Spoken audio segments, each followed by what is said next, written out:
नवी मुंबई में मनसे नेता अमित ठाकरे ने आज प्रेस कॉन्फ्रेंस कर अपने खिलाफ दर्ज मामले और प्राप्त नोटिस को लेकर महत्वपूर्ण बयान दिया।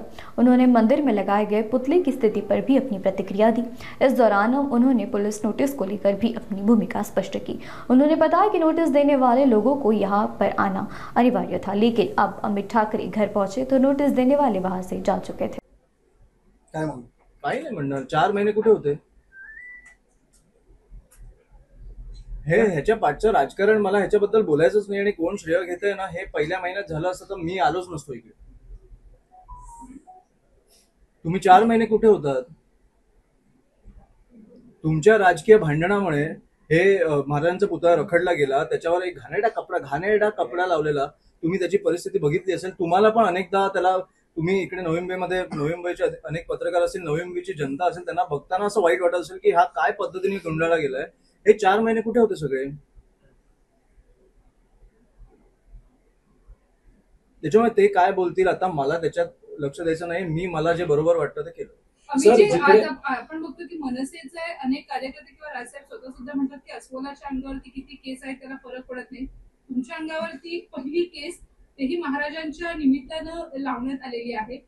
या पुढे जाऊन कशा पद्धतीने हाच मुद्दा तुम्ही लावून ठेवणार आहात? आणि दुसरा मुद्दा म्हणजे हा मुद्दा झाला ना, आता मला वाटतं अनावरण झालंय केसचं। तुम्ही जर बोललात तर ही पहिली केस जी होती ती महाराजांमुळे होती आणि महाराजांसाठी होती, ह्याचा मला अभिमान आहे। आणि मी जसा स्टेजवर पण बोललो की राजसाहेबांमुळे आणि महाराष्ट्र सैनिकांमुळे मला तो आत्मविश्वास मिळाला कुठेतरी की मी ही केस घेऊ शकतो।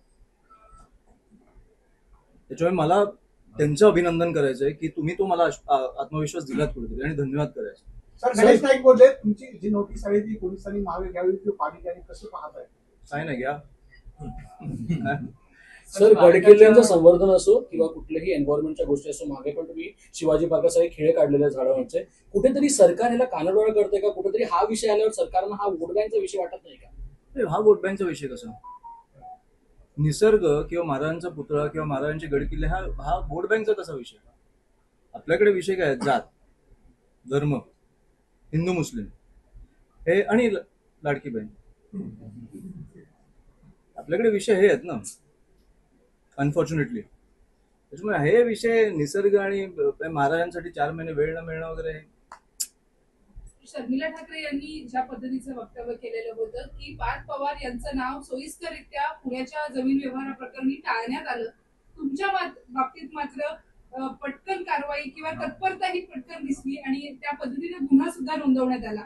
राजकीय भ्रष्टाचार चालतात पण महाराजांचा अपमान खपून घेतला जात नाही, अशा पद्धतीचं एक चित्र आहे। नाही, म्हणून मला त्यांचं काही बोलायचं नाहीये। ते भाजपला वॉशिंग मशीन एका कारणासाठी बोलतात की सगळे स्वच्छ होतात तिकडे, कुठचेही गुन्हे केले तरी।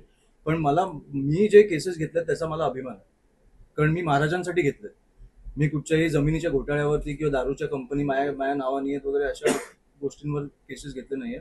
मी महाराजांसाठी घेतले आणि याचा मला खूप अभिमान आहे। आणि माझ्या आई वडिलांना देखील आहे।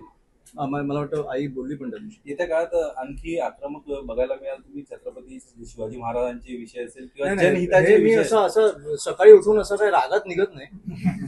अशी काही गोष्ट दिसल्यावर राग येतो। जनहिताचे असं काही उगाच मी चिडत नाही। सर, तुम्ही आता बोललात की माझ्या आई वडिलांना सुद्धा अभिमान आहे, तुमचे वडील राज ठाकरे काय म्हणाले, काय पाहिजे? हसले, मी बोललो ना त्यांना। आज पण मी बोललो, त्यांनी मला विचारलं कुठे चाललंय, मी बोललो नेरूळ ते। हा, दोन्ही बंधूंच्या विरोधात आंदोलन केलं जात आहे की माझं स्वप्न आहे, हे माझं स्वप्न आहे। हे सत्ता आलं तर मला सोप्या पद्धतीने करता येईल, पण हे गड किल्ले हे जगापर्यंत पोहोचवणं हे माझं स्वप्न आहे। की जगाला कळलं पाहिजे की आपले गड किल्ले काय होते, कसे इतिहास काय होता, महाराज काय होते, महाराजांनी गड किल्ले कसे घडवले, हे मला वाटतं जगाला कळलं पाहिजे आणि जग बघायला आलं पाहिजे। हे माझं स्वप्न आहे। म्हणून मी आज बोललो की जसं ह्या गोष्टींना एक भाग्य लागतं, एक नशीब लागतं।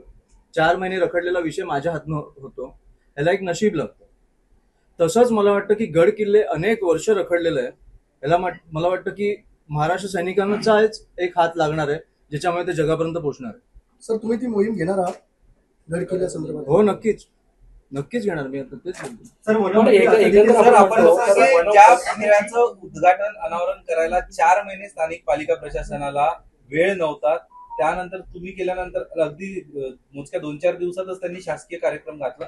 तर ही तत्परता कुठून त्यांना म्हणून मी आज सुचली? पहिलंच आणि बोललो ना. दुसरं महत्वाचं म्हणजे की एकीकडे एका पुतळ्याचं जर अनावरण झालं असेल, ते कोणीही करो, कुठल्याही परिस्थितीत करो, त्या छत्रपतींच्या पुतळ्याचं पुन्हा अनावरण करणं हा अपमान नाही का? आणि हे अपमान कोणी केला?